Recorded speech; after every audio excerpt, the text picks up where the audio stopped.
오늘 어떻게 살아야 할까요? 라는 전체 사색의 주제에 대해서 함께 살펴보면서 오늘 딜레마라는 주제를 가지고 함께 말씀을 나누고자 합니다. 여러분, 사람은 참 딜레마적인 존재입니다. 이 딜레마라는 게 이제 프랑스, 그러니까 라틴어에서 나왔는데 이 레마라는 게 수학적 명제로 변치 않는 확실한 것, 이런 것이에요. 근데 이제 딜레마 되면 두 개가 됩니다. 근데 확실한 명제가 두 개가 딱 있으면 어떻게 될까요? 그럼 헷갈리죠. 이것도 옳고 저것도 옳고 이러니까 이제 이 안에서 고민하는 것. 그래서 나온 게 딜레마라는 말이 뜻이래요. 저도 찾아봤는데 그렇더라고요. 사람이 참 그 딜레마적인 존재라는 게 스스로 자신 안에서 해결되지 않는 모순을 지니고 있는 존재가 바로 인간이다 생각합니다. 이런 거죠. 예를 들어서 우리는 경찰이나 선생님 이런 분들은 좀 공정하고 정당하게 뭔가를 집행하는 분이다 기대를 합니다. 그렇죠? 그래서 공정하게 사람들을 대하고 또 때로는 우리가 기대하는 법 집행 이런 거는 어느 곳에 치우치지 않고 공평하게 그런 것들을 진행해야 된다고 우리가 기대를 하죠. 반면에 정작 내가 교통법규를 못 지켰어요. 지키지 못했을 때 경찰에게 딱 걸렸어요. 어떻게 될까요? 좀 봐줬으면 하는 마음이 좀 있죠. 뭔가 정당하게 집행될 거라는 기대감도 있지만 내 측면에서 내 이익을 좀 편의를 봐줬으면 하는 그런 마음이 이 안에서 충돌하는 거죠. 그래서 사람은 딜레마적인 존재예요. 제가 군대에 있을 때였습니다. 간부가 이제 저한테 시킨 일이 있어요. 이게 좀 안 좋은 일이었어요. 그러니까 이제 군대는 계급 사회니까 시키면 까라면 까야 되잖아요. 근데 이제 제가 운전을 할 줄 아니까 어쩔 수 없이 유수지라는 게 있습니다. 군대는 군인들은 이게 그 지역이 있어요. 할당된 지역. 그 지역을 벗어나면 안 돼요. 근데 유수지를 벗어나서 차를 운전해서 몰래 가야 돼요. 갔어요. 운전해서 시내로, 서울 시내로 들어왔단 말이에요. 제가 이제 저쪽에 전곡, 연천, 이제 그쪽에 전방에서 이제 있었는데, 차를 몰고 이제 유수지를 몰래 피해가지고 넘어와서 갔어요. 헌병을 피해서. 그래서 이제 간부가 시킨 일을 잘 하고 나서 마쳤는데 일이 너무 늦게 끝났어요. 그러니까 이제 군대 복귀 시간이 있잖아요. 이 복귀 시간까지 들어가야 되는 거예요. 안 그러면 걸리는 거예요. 그럼 전 탈영이 되는 거거든요. 그래서 이제 어떻게 했을까요? 늦었으니까 밟았죠. 열심히 밟았어요. 밟았는데 항상 그렇잖아요. 차를 밟고 가면 항상 이렇게 열심히 달리는 그 구간에 경찰이 숨어 있어요. 싹 열심히 막 가서 시간 내에 도착하겠다 막 밟고 있는데 갑자기 뒤에서 저쪽에서 하는 거예요. 어떻게 해요? 경찰이 멈추라 그러니까 섰어요. 머릿속으로 생각이 복잡한 거예요. 어떻게 할까 하다가 사실은 내가 군인인데 처음엔 안 믿더라고요. 근데 이거 보라고 머리를 군인인데 지금 복귀 시간이 늦어가지고 급하게 가다 이랬다고 너무 죄송하다고 사정을 쫙 얘기를 했어요. 그랬더니 그 경찰이 참 착한 경찰이었어요. 다 듣더니 알았다고 늦지 않게 그러나 과속하지 말고 가라고 이번만 봐주겠다. 그러면서 딱지를 끊어주더라고요. 딱지가 뭐였냐면 지도증이라는 거예요. 지도장이 뭐냐면은 이거는 벌점을 매기는 게 아니라 다음부터는 그러지 마시오라고 하는 일종 경고장인 거예요. 전 처음 받아봤어요, 그거를. 갑자기 뭐 딱지를 끊어주길래, 이건 얼마짜리야? 봤는데, 그게 아니더라고요, 보니까. 그래서 마음을 쓸어내리면서 갔어요. 그래서 무사히 들어갔어요. 만약 그 경찰이 법을 공정하게 집행하는 사람이었다. 어떻게 됐을까요? 저는 아마도 상당히 난감한 입장에 처해 있을 거예요. 얼마나 고마운 존재예요. 나를 봐줬으니까. 그러나 법적으로 보자면 그 사람은 올바르게 행한 게 아닌 것이죠. 여러분, 이런 거예요. 그러니까 만약 반대로 생각하면 내가 정말로 억울한 일을 당했어요. 내가 정말로 잠 들다가도 벌떡 깨어서 일어날 정도의 억울한 일을 당했는데 그 사건을 담당하는 경찰이 법대로 하는 공정한 경찰이 아니라면 내 마음은 어떨까요? 너무 화가 날 거예요. 그렇죠? 사람의 심리는요. 꼭 이와 같습니다.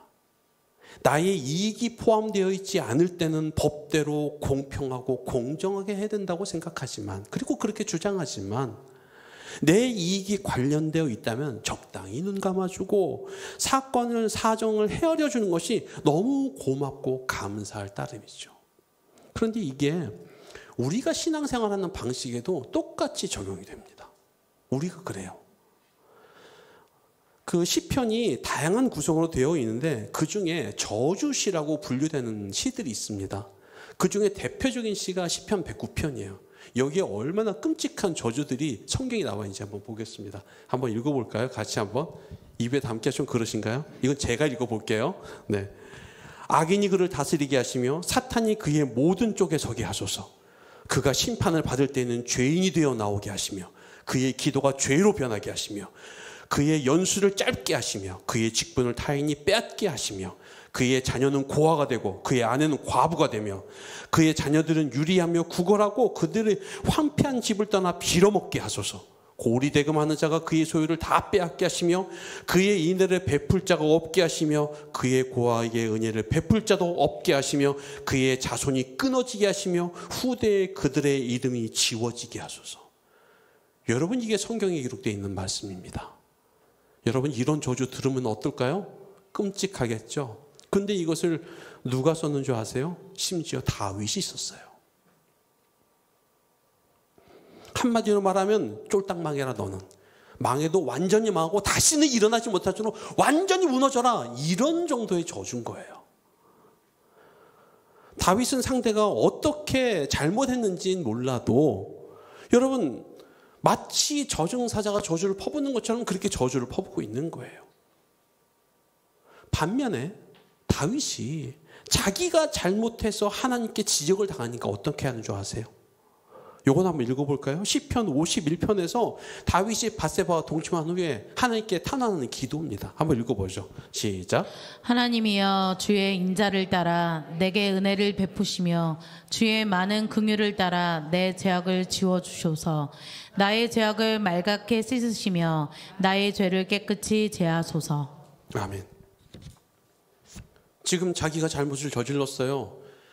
다른 남자의 아내랑 간통한 것도 모자라서 그 남편을 전장에서 죽게 만들었죠. 살인죄까지 저질렀죠. 이런 파렴치하고 추악한 죄를 저지른 자신에 대해서 하나님께 뭐라고 탄원해요? 용서해 주세요, 하나님. 자기에게 잘못을 저지른 사람은 끝없이 저주를 하는 그 저주를 했던 사람이 동일한 입장에서 자기가 서니까 그때는 어때요? 나 좀 봐주세요, 하나님. 그 법이, 그 저주가 나에게 통용되지 않게 해달라고 지금 간절히 기도하고 있는 것이죠. 여러분, 이런 모습을 보면 다윗이 이상한 사람일까요? 정신분열자일까요? 왜 이쪽에서는 저러고 이쪽에서는 이러죠? 아니죠. 사람은 다 그래요. 사람은요, 자기의 이익이 관련되어 있지 않은 것에서는 냉철하고 공정할 수 있지만 나와 관련된 것에 있어서는요, 편협하고 팔이 안으로 굽는 것처럼 굽어질 수가 있는 것이죠. 이런 이중성이라는 딜레마에 처한 것이 바로 우리들의 모습이에요. 그런데 이런 딜레마에 우리만 처한 게 아니라 사실은 하나님도 처해 있었어요. 그래서 오늘 본문을 통해서 사람이 처한 딜레마, 그리고 하나님의 딜레마가 무엇인지 한번 살펴보고, 그리고 이 딜레마를 하나님이 어떻게 해결하시는지를 좀 알아보고자 합니다. 지난 시간에 우리 함께 사사기를 살펴보면서 자기의 입맛대로 하나님의 명령을 변경하고 제멋대로 바꿔버리는 이스라엘 지파에 대해서 살펴봤습니다. 그 이스라엘 지파가 거룩한 백성이 되기보다는 가나안에 적응하고 융화되는 지파들이 생기기 시작했어요. 하나님이 함께 하셔서 그 집 땅들을 정복해야 됐는데 경제적으로 또 전력적인 열쇠로 여러 가지 합당한 이유, 합당한 근거를 내세워서 적당한 순종으로 마무리하려고 했어요. 그런데 일부 지파는 쫓아내기는커녕 오히려 그들과 동화되어서 함께 더불어 살아가는 그런 모습까지, 그런 지경까지 이르렀단 말이죠. 하나님의 명령을 받은 이스라엘 백성이 이 지경까지 이르니까 하나님이 오늘 본문에서 여호와의 사자를 보내십니다. 사자를 보내시고 이스라엘 백성에게 말씀하세요. 언약을 어기고 변조한 그들을 책망하시면서 언약을 철회하셔서 가나안을 쫓아내지 않고 도리어 가나안이 너희의 아픔과 옆구리에 가시처럼 찌르게 만들 것이다 라고 말씀하세요. 이 말씀을 딱 들으니까 이스라엘 백성들이 함께 모여서 소리를 높여 울며 제사를 드렸고 그 땅의 이름을 보김이다 라고 불렀다고 이야기를 합니다. 이 보김이라는 장소가 여기만 등장합니다. 여기만 등장해요. 다른 데 없어요. 그래서 학자들이 이제 도대체 여기가 어디냐라고 이제 추정해 보건데 지금 이제 가장 많이 이제 득표를 얻은 게 베델이라는 곳이에요. 우리가 베델 알죠? 하나님께 그 이스라엘 백성들이 했던 그 베델인데 이 베델이 여기도 등장. 복임을 만약 베델이라고 한다면 이 베델은 여기도 등장하고 사사기 제일 끝에도 등장합니다. 그러니까는 베델에서 시작해서 베델로 끝나는 거예요.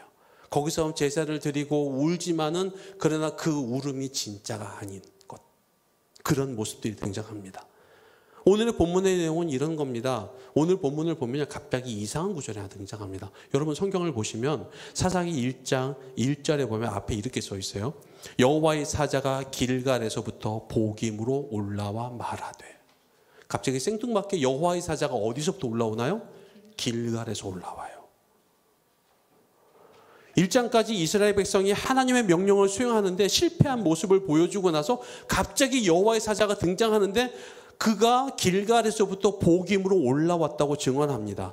그러면 왜 여호와의 사자는 다른 것도 아니고 지명이 많잖아요. 다른 지역도 많고 하필이면 길갈에서부터 올라왔다고 이야기하는 것일까? 지도를 함께 보겠습니다. 한번 띄워주시겠어요? 네. 지도에 보면요, 이스라엘 백성이 원래 어디서부터 어디로 오냐면 동에서 서로 온 거예요. 화살표를 보시면은 이 동쪽이 이스라엘 백성들이 광야를 떠났던 곳이에요. 광야에서 자 너희들 요단강을 건너라 했을 때 서쪽에서 동쪽이 아니라 동쪽에서 서쪽으로 옆으로 넘어온 거예요.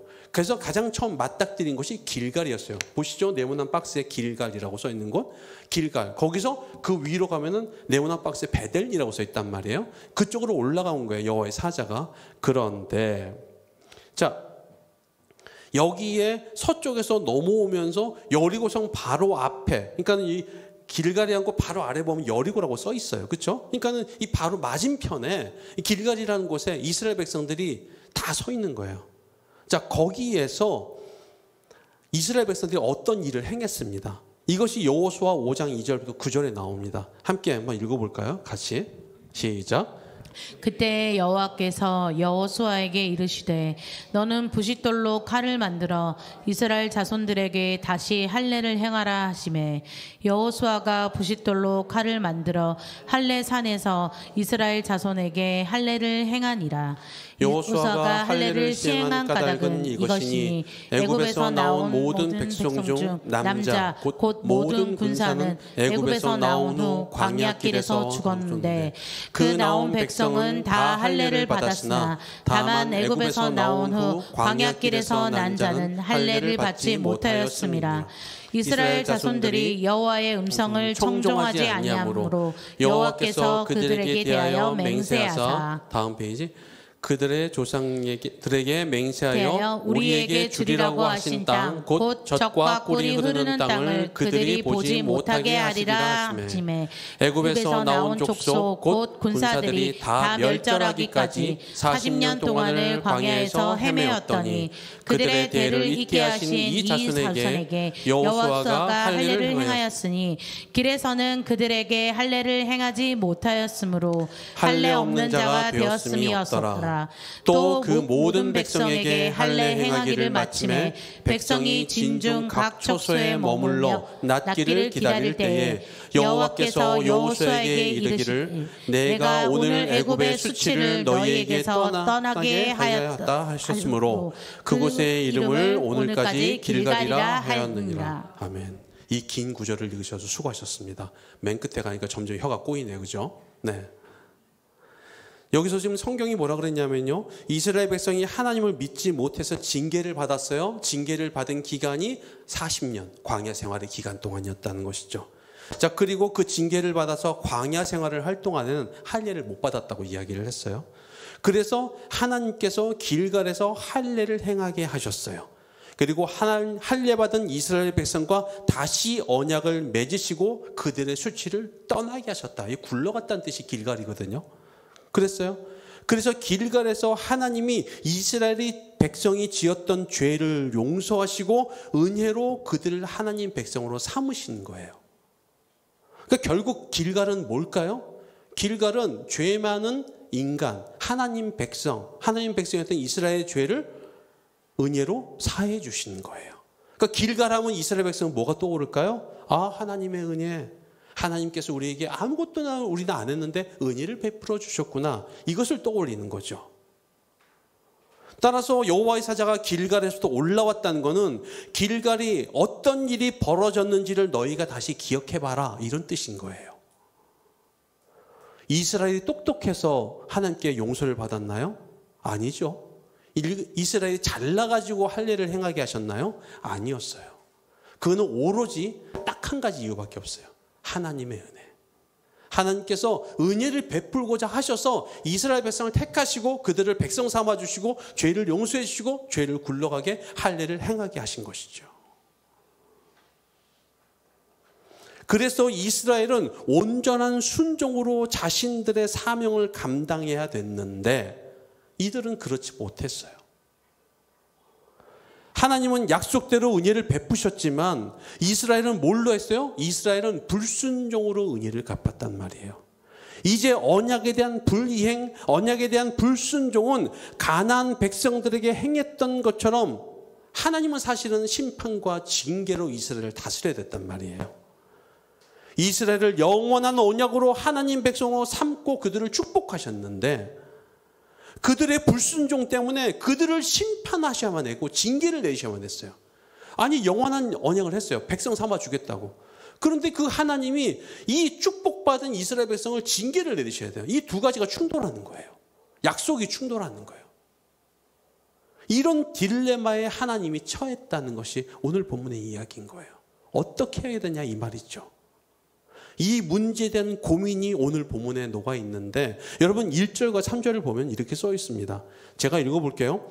여호와의 사자가 길갈에서부터 복임으로 올라와 말하되 내가 너희를 애굽에서 올라오게 하며 내가 너희의 조상들에게 맹세한 땅으로 들어가게 하였으며 또 내가 이르기를 내가 너희와 함께한 언약을 영원히 어기지 아니하리니 약속을 지켜서 언약을 어기지 않겠다. 약속을 지키겠다 말씀하셨는데 3절에 보면요. 그러므로 내가 또 말하기를 내가 그들을 너희 앞에서 쫓아내지 아니하리니 그들이 너희 옆구리에 가시가 될 것이며 그들의 신이 너희에게 올무가 되리라 하셨느니라.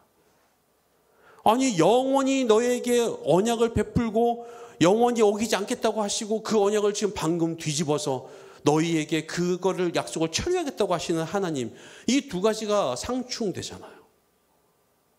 이걸 조금 더 의역해 보면은 한 신학자가 이렇게 번역을 했어요. 내가 이 온 땅을 너희에게 주겠다고 맹세했지만 또한 불순종하는 백성에게는 주지 않겠다고도 맹세했다. 두 가지가 말이 다 안 되는 거죠. 그런데 하나님께서는 그 딜레마 가운데 있으신 거예요. 사실 그 말씀, 하나님이 영원히 그들과 함께 하시다는 그 약속의 말씀을 지키기 위해서 1장에 보면은 4절부터 19절, 22절 하나님이 함께 하세요. 유다 지파 올라갈 때도 하나님이 함께 하셨다고 기록되어 있고요. 또 요셉 지파 올라갈 때도 하나님이 함께 하셨다고 기록이 되어 있단 말이에요. 약속 지키기 위해서. 그런데 그 약속 지킴의 대가가 뭐였어요? 적당한 순종이었어요. 온전한 순종이 아니라 적당하게 순종했다고요. 여러분 우리는 적당한 순종도 괜찮은 순종이라고 생각합니다. 근데 하나님 보실 때는요, 적당한 순종은 온전한 순종이 아니에요. 아니, 유다가 올라갔을 때 안 올라갔어요? 하나님 나 안 올라갈 거예요? 난 안 싸울 거예요? 했어요? 아니에요. 올라갔단 말이에요. 올라갔는데 적당히 올라갔어요. 내가 만만한 거는 정복하고 내가 만만하지 못하고 철병거 있는 것을 안 하고 그랬단 말이에요. 내가 원하고 내가 할 수 있는 건 하고 내가 할 수 없는 건 안 했다고요. 요셉 지파도 똑같았고 이스라엘 지파들이 다 똑같았어요. 우리는 생각해요. 우리는요. 적당한 것도 괜찮다고 생각해요. 에이 뭘 빡빡하게 그렇게 살아요. 그냥 대충 적당하게 하면 되죠. 근데 하나님은 그렇지 않으세요. 딱 집어서 얘기하잖아요. 아니라고요. 불순종한 거라고요. 그러니까 적당한 거는 불순종과 똑같다고 주님은 보시는 거예요.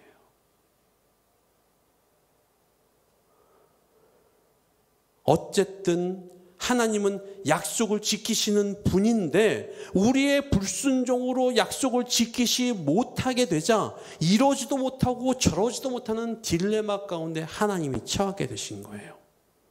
누가 그랬어요? 이스라엘 백성이 하나님을 그 딜레마 가운데 몰아넣으신 거예요. 몰아넣은 거예요.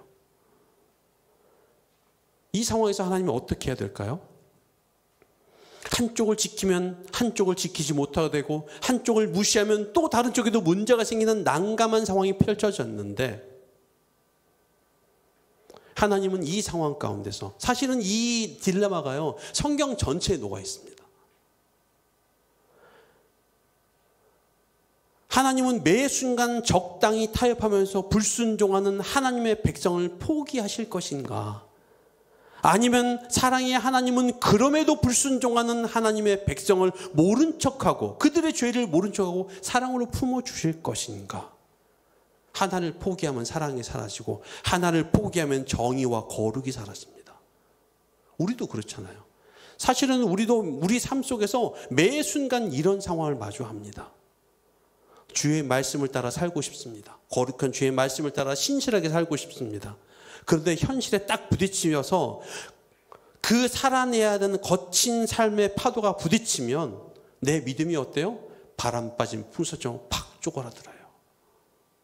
성경을 읽을 때, 말씀을 들을 때는 야, 이스라엘 백성은 왜 이러냐? 아니, 조금만 살면 믿음으로 지키면 되는데 라고 우리는 그렇게 읽으면서 한탄하고 안타까워합니다. 그런데 정작 그 말씀의 현실이 나의 밥줄을 건드리고 내 가족과 내 인생을 걸어야 되는 상황이 닥치게 되면, 내가 뭐 다윗도 아니고 내가 아브라함도 아니고 뭐 대단한 믿음의 사람도 아닌데 꼭 굳이 그렇게까지 해야 돼? 라는 마음이 내 안에 들어요. 하나님은요 이런 연약한 우리를 너무나 잘 알고 계십니다. 에덴 동산에서부터 노아 홍수, 그리고 출애굽한 이스라엘 백성이 광야를 지나서 가나안에서 다윗 왕국을 지나 남북이 분열한 이스라엘 백성이 이르기까지 하나님은 여전히 속고 또 속아주시고 또 양보하시면서 끝까지 참아주셨어요. 그리고 그토록 오랜 세월을 참아주시고 인내해 주신 그 이스라엘이 최종적으로 실패하기까지 다 참으셨어요. 그리고 사람은 결국 그렇게 실패할 수밖에 없는 존재라는 것을 우리에게 이스라엘을 통해서 증명하셨어요. 그러면서 오직 하나님의 딜레마는 십자가 위에서 풀어질 수밖에 없음을 최종적으로 보여주셨죠. 여러분, 그 십자가 위에서 우리의 죄가 예수님께 전가가 됐어요. 그 십자가 위에서만 하나님의 의가 우리에게로 전가되는 거죠. 이것을 사도 바울이 이렇게 표현합니다. 고린도 후서 5장 21절입니다. 함께 읽어볼까요? 시작. 하나님이 죄를 알지도 못하신 이를 우리를 대신하여 죄로 삼으신 것은 우리로 하여금 그 안에서 하나님의 의가 되게 하려 하심이라. 아멘. 죄 없는 하나님의 아들, 아무것도 없는 그 순전한 하나님의 아들 예수님을 십자가 위에서 냉혹하게 죽이신 그것은 우리 때문이잖아요. 나 때문이잖아요.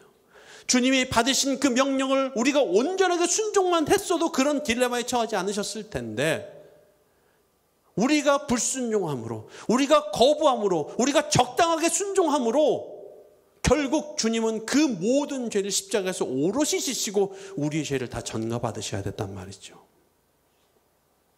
하나님은 우리의 죄를, 그 이스라엘 백성의 죄를 오롯이 하나님에게 다 하나님 아들에게 다 쏟아 부으셨어요. 그 백성의 죄가 하나님 아들 안에서 처벌되었고 하나님의 정의가 만족된 거죠. 하나님은 죽음에 이를 수밖에 없는 우리들의 죄를 벌하시면서도 우리를 용서하셔서 하나님의 신실하심과 사랑도 지키셨다는 사실. 그래서 오직 십자가 안에서만 죄로 죽을 수밖에 없는 우리를 용서받고 하나님의 사랑을 받을 수 있는 길이 열리는 것이죠. 여러분, 우리가 하나님의 딜레마를 묵상하면서 십자가를 깊이 묵상하지 않으면요, 우리는 쉽게 생각할 수 있습니다. 아이, 주님 다 용서하시는데 뭐, 에이, 주님, 농담처럼 얘기하잖아요. 육신이 약하여 내가 이렇게밖에 못했습니다. 여러분, 근데 그렇게 가벼이 생각할 문제는 절대 아닙니다. 그 하나의 죄가, 우리가 생각할 때 쉽게 생각하는 그 한 톨의 죄가 우리를 예수님을 십자가에 못 박게 만드는 그 죄였다는 사실. 옆구리에 창이 찔리게 만드는 그 처절한 고통 가운데 임하겠다는 그 사실. 그래서 십자가는요, 절대 가벼운 장소가 아니에요. 천금 같은 죽음으로 한 줌 모래 같은 죽음을 대신하는 엄청난 대가와 희생이 치러진 장소입니다. 요한복음 8장에 보면요, 가늠한 여인의 이야기가 나옵니다. 여러분 잘 아시지만 서기관과 바리새인들의 예수님을 고발하려고 간음하다가 현장에 붙잡힌 여인을 끌고 갑니다. 앞에다 팍 패대기 치는 거예요. 참 널브러지죠. 예수님, 모세의 법에는 이 여자 간음하다 현장에 붙잡혔는데, 어떤 분이 얘기하는 남자는 어디 갔어요? 예. 그 문제도 있습니다. 그건 다른 문제인데 오늘 주제는 그게 아니니까. 어쨌든 그 여자가 팍 떨어졌어요. 손가락질하면서. 모세의 법에는 이 여자를 돌로 치라고 했습니다. 예수님, 당신은 어떻게 하기를 원합니까? 예수님이 뭐라 그러죠? 땅에 글자를 막 쓰시면서 너희 중에 죄 없는 자가 먼저 돌로 쳐라. 누가 하나 시도를 해야 될 거 아니에요, 처음에. 그러니까 죄 없는 사람이 한 번 던지면 나중에는 양심에 좀 가책이 덜한 사람이 따라서 칠 거 아니에요. 죄 없는 자가 먼저 쳐라. 그때 어떻게 하죠? 다 돌을 버리고 떠나죠. 자, 떠나고 나서 예수님이 뭐라 그러세요? 여자한테 나도 너를 죄로 정치 않는다. 가서 다시는 죄를 범하지 말라. 자, 그랬을 때 여자가 먼저 툭툭 털고면서 아유, 재수 안 붙었네. 죽을 뻔했네. 아유, 큰일 날 뻔했어. 그러면서 돌아갔을까요? 저는 그러지 않을 거라고 생각해요. 그 자리는 어떤 자리일까요? 그 자리는 그 여자가 죽었어야 될 자리예요. 이미 법대로 따지면은 돌에 맞아서 피를 철철 흘리면서 그 자리에서 즉사해야 될 만한 자리라고요. 죽음의 앞에 있었던 거예요, 그 여인은. 그런데 그 여인 앞에 주님께서 죄 없는 자가 돌로 쳐라라고 말씀하시고, 나도 너를 죄로 정치 아니하노니 가서 다시는 죄를 범하지 말아라라고 말씀하셨어요. 주님의 그 한마디 말로 그 여인의 죄가 예수님께로 옮아온 거예요. 예수님은 단순하게 한마디 말씀하셨지만 그 한마디의 말씀을 지키기 위해서 예수님은 십자가에 달려서 돌아가셨어요. 그 죄를 정치하는 그 한마디의 말씀을 지키기 위해서 예수님은 골고다 언덕으로 십자가를 지고 올라가셨고, 예수님은 그 십자가에 자신의 물과 피를 다 쏟으면서 그 죄를 오롯이 안고 죽으신 것이죠. 여러분, 십자가의 은혜는 하나님의 딜레마를 해결하는 곳이자 우리의 딜레마가 해결되어서 다시 한 번의 삶의 기회를 부여받은 장소입니다. 마치 간음한 여인이 내동댕이 천 그 자리처럼 오늘 우리의 삶은 바로 그런 삶입니다. 나는 여전히 딜레마에 처한 존재예요. 내가 손해가 없는 곳에서는 정의와 공평을 외치고, 내 이득이 조금이라도 있는 곳에서는 적당히와 대충으로 넘어가려는 딜레마에 처한 존재입니다. 이렇게 부족한 존재인 나에게도 예수님께서는 여전히 손을 내밀어 주시면서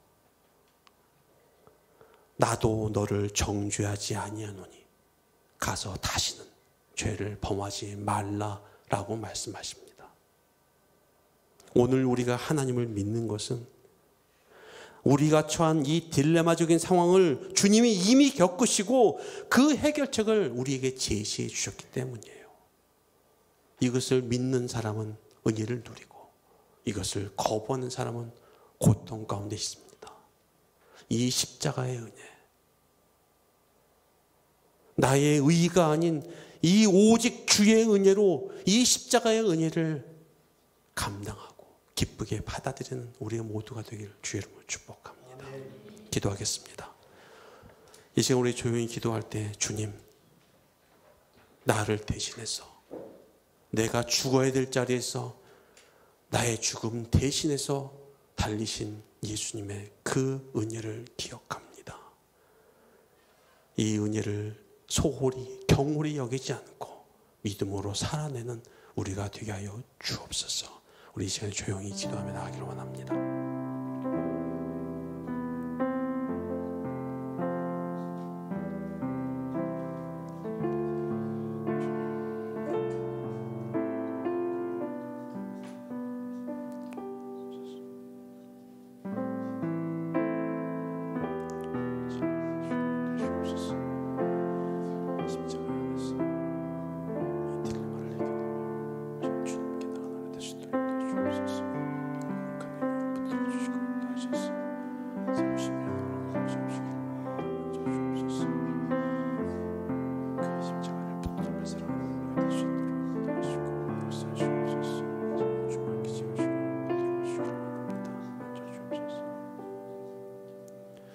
은혜가 충만하신 아버지 하나님, 오늘도 우리는 우리 안에 양분된 양가 감정을 느끼며 살고 있습니다. 주의 말씀을 지켜야 된다는 건 알지만 내 욕심과 욕망과 유혹 때문에 무너져가는 내 모습을 하루에도 수십 번 경험합니다. 주님, 그러나 이것을 당연한 것, 어쩔 수 없는 것으로 여기지 않고 내 안에 주신 놀라운 은혜, 그 십자가 은혜를 의지하며 유혹을 이겨내고 다시 한번 일어나 온전한 순종의 방향으로 나아가는 우리가 되기를 원하오니 주여, 우리에게 은혜를 베푸시고 이 말씀을 붙드시는 영적인 근력을 허락하여 주옵소서. 주께서 은혜를 베푸시길 원하오며 은혜가 충만하신 예수님의 이름으로 기도하옵나이다. 아멘.